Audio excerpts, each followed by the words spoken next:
स्वर्ग और नरक की कहानी। एक बुजुर्ग औरत मर गई।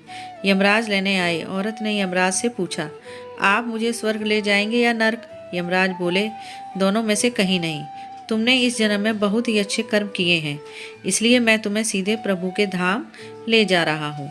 चलो हम स्वर्ग और नरक के रास्ते से होते हुए प्रभु के धाम चलेंगे। दोनों चल पड़े। सबसे पहले नरक आया।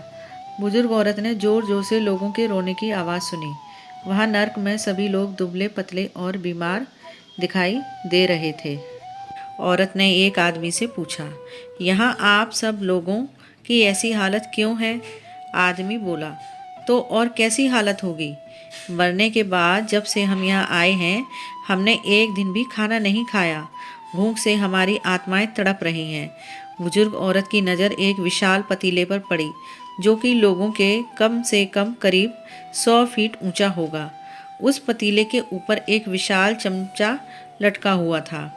पतीले में से बहुत ही शानदार खुशबू आ रही थी।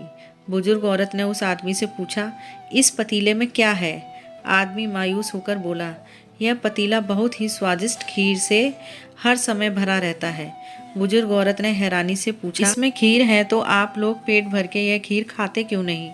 भूख से क्यों तड़प रहे हो? आदमी रो रो कर बोलने लगा, कैसे खाएं? यह पतीला 100 फीट ऊंचा है। हम में से कोई भी इस पतीले तक नहीं पहुंच पाता।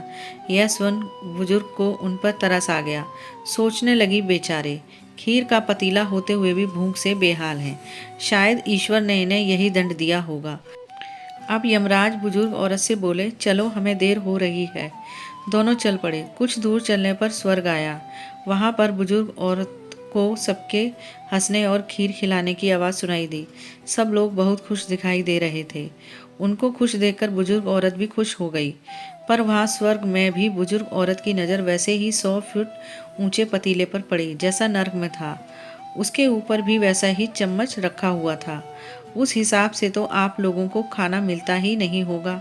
आप लोग भूख से बेहाल होंगे, पर मुझे तो आप सब पर बहुत खुश लग रहे हो। ऐसा कैसे? इनमें से एक व्यक्ति बोला, हम सब लोग तो इस पतीले में से पेट भरकर खीर खाते हैं। औरत बोली, पर कैसे? पतीला तो बहुत ऊंचा है। व्यक्ति बोला, तो क्या हो गया? पतीला है, यहाँ पर कितने सारे पेड़ हैं। हमने इन पेड़ की लकड़ी ली, उसको काटा और एक विशाल सीढ़ी का निर्माण किया। उस लकड़ी के सीढ़ी के सहारे हम पतीले तक पहुँचते हैं और सब मिलकर खीर का आनंद लेते हैं। बुजुर्ग औरत यमराज की तरफ देखने लगी। यमराज मुस्कुराए और बोले, ईश्वर ने स्वर्ग और नरक मनुष्य के हाथ में सौंप रखा है। चाहे तो अपने लिए नरक बना लें, चाहे तो अपने लिए स्वर्ग। ईश्वर ने सबको एक समान हालातों में डाला है।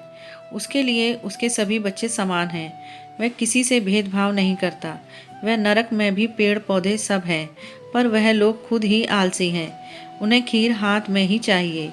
वह कोई कर्म नहीं करते, कोई मेहनत नहीं करना चाहते, इसलिए भूख से बेहाल हैं। क्योंकि यही तो ईश्वर की बनाई इस दुनिया का नियम है। जो कर्म करेगा, मेहनत करेगा, उसी को मीठा फल खाने को मिलेगा। स्वर्ग के सपने छोड़ दो, नरक का डर छोड़ दो। बस आपकी वजह से किसी का दिल ना दुखे, इतना सोचो और बाकी सब कुदरत पर छोड़ दो। आपको हमारी यह कहानी कैसी लगी?